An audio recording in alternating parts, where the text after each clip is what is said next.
ताली से स्वागत है।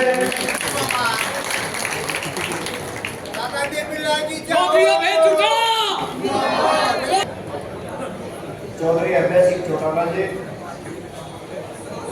कोरोना रहे विधायक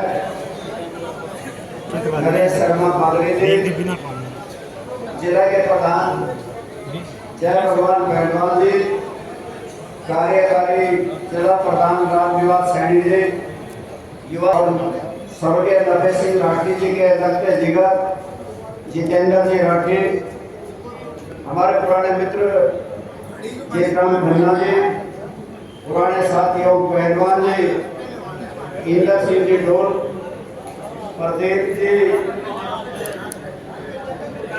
महेंद्र सेन जी, पवन धनखड़ जी, महिला संघ की संयोजिका नीलम भीलो जी, हल्का बेरी के अध्यक्ष बलराज जी, हल्का जर्जर के अध्यक्ष संजय मार्तन जैन जी,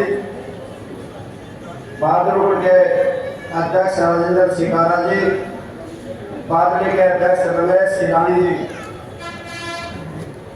रणवीर हुड्डा जी, बहुत ही सम्मान के विनोद जी अलावत और सारे कार्यकर्ता मित्रों साथियों भाइयों बहनों, सर्वप्रथम तो झज्जर जिले के सभी कार्यकर्ताओं का दिल की गहराइयों से मुबारकबाद और धन्यवाद करता हूं कि आज की मीटिंग जोरदार, शानदार और धमाकेदार करी, इसके लिए आप सबको बहुत बधाई हो।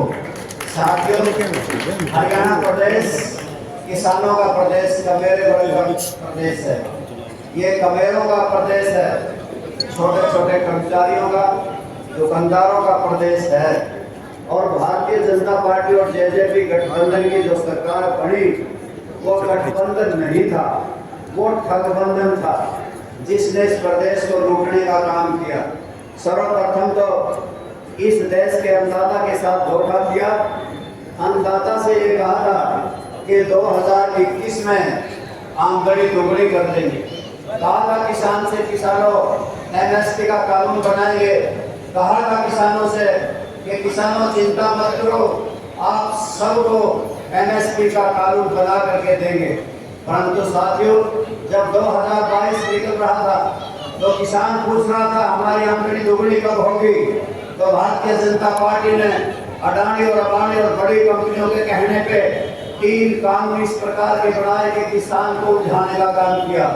पहला कानून था जिन जमीनों के मालिक आप हैं उन जमीनों के मालिक अडानी अंबानी और बड़ी बड़ी कंपनियां हो जाएंगी।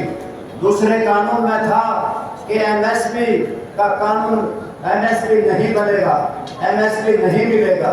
तीसरे में ये था कि बड़ी बड़ी कंपनियों को ब्लैक मार्केटिंग करने की इजाजत होगी, क्योंकि बड़ी कंपनियां जितना चाहेंगी स्टॉक कर सकेंगी और जब चाहेंगी मार्केट में ब्लैक में बेच सकेंगी।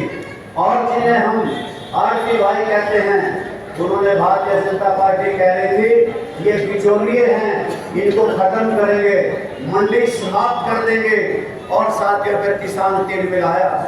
किसान ने बच्चे बूढ़े जवान ने दिल्ली के चारों तरफ बॉर्डर पे बैठ गए और जब किसान आंदोलन हो रहा था तो भारतीय जनता पार्टी इनको अलगाववादी, आतंकवादी और खालिस्तानी कह रही थी, आंदोलन जीवी कह रही थी, इनके घाव पे नमक छिड़क रही थी।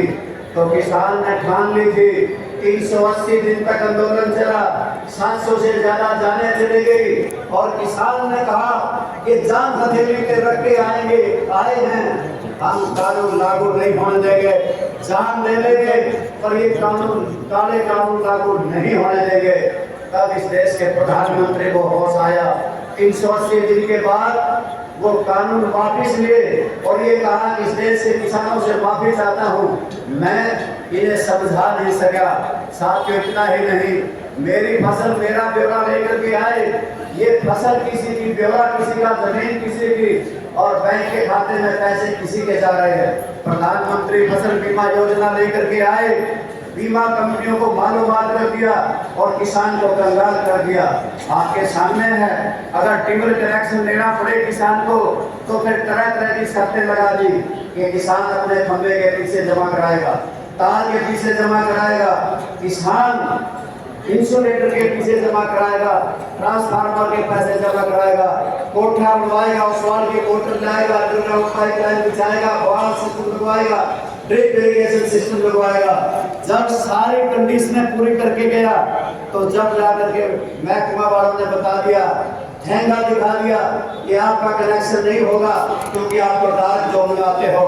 अगर आपकी फसल आई सरसों की, तोड़िए कि उसको लूट लिया, उसका एमएसपी ले लिया 5650 रुपये आज समर्थन मूल्य है सरसों का, और बिकती है 4700-4800 रुपये में। साथियों जीरी धान आया तो उसको लूट लिया, अगर आपकी सूरजमुखी आई तो उसको लूटा, बाजरा आया तो उसको लूट लिया, यानी कि एमएसपी हमें नहीं मिला। सबसे ज्यादा अगर दुखी हुआ तो इनके राज में किसान दुखी हुआ। साथियों किसान के बाद अगर कोई दुखी हुआ तो जवान दुखी हुआ। हरियाणा प्रदेश आज बेरोजगारी में नंबर 1 का सूबा बन गया। साथियों इतना ही नहीं, 25 लाख नौजवान हरियाणा प्रदेश के बेरोजगार हैं, आज दर दर की ठोकरें खाते फिरते हैं। हरियाणा पब्लिक सर्विस कमीशन जो बड़ी नौकरियां लगाता है उसके दफ्तर में 3 करोड़ रुपए पकड़े गए। आखिर किस बात के लिए 3 करोड़ रुपए गए थे? Haryana subordinate services selection commission 42 paper बेच दिए और फिर कहने लगे पेपर लीक हो गए। साथियों इतना ही नहीं, हरियाणा प्रदेश में एक पार्टी उठी थी और उसने कहा कि 75% का आरक्षण हरियाणा के बेरोजगार नौजवानों को हरियाणा प्रदेश में लगने वाली नई फैक्ट्री में देंगे। ना तो कोई फैक्ट्री लगी और ना ही कोई नौकरी लगा। अगर वो लड़खड़ाता हुआ कानून हरियाणा के पंजाब हरियाणा हाई कोर्ट में गया तो उसने उसको रद्द कर दिया। हरियाणा प्रदेश के लोगों, किसानों, मजदूरों, कबीले वर्ग के भाई और बहनों, हमारे पास ले लेकर के फौज थी, फौज को भी ठेके पे दे दिया। यानी कि जब 16 साल नौकरी करके फौजी आता था तो उसे समझ लेना कि पेंशन मिलती थी, कैंटीन में सामान मिलता था, स्वास्थ्य सेवा के लिए अस्पताल में दवाइयां मिलती थी। आज इसको ठेके पे दे के अग्निवीर योजना लागू कर दी। 4 साल में फौज में जाकर के आएगा तो उसे पेंशन नहीं मिलेगी, कैंटीन में सामान नहीं मिलेगा और अस्पताल में दवाई भी नहीं मिलेगी। हमारे यहाँ बच्चे जिनको हमने फूल से पढ़ा लिखा कर बड़े किया था, लाड प्यार लालन पालन करके 18-19 साल के बढ़ाए थे, आज उनका हरियाणा प्रदेश से मोह भंग हो गया। आज वो 7 समुद्र पार जा करके जान हथेली पे रख करके किस प्रकार से डोंकी वीजा लेकर के पनामा के जंगलों से होते हुए खूंखार जामुनों के साए में किसी की जान चली जाती है और फिर मंजिल पाने के लिए वो किस प्रकार से बॉर्डर पार करके अमेरिका, कनाडा, इंग्लैंड, ऑस्ट्रेलिया में जाकर के नौकरी करना चाहते हैं। उन्होंने ठान ली और हरियाणा प्रदेश से उनका मोह भंग हो गया, इसलिए जवानी तंग है। आज हमारा प्रदेश का किसान दुखी, जवान दुखी, ये हरा भरा हरियाणा चौधरी देवीलाल ने जो बनाया था, साथियों आज ये मुरझा रहा है। 3,17,000 करोड़ का इसके सर पे कर्जा है। आज हरियाणा प्रदेश के लोगों रक्षक की बक्षक बन गए हैं, बाढ़ खेत को खाती है, दरिया के किनारे खूब पानी चूस गए हैं, बिजली खंभे चाट गए हैं।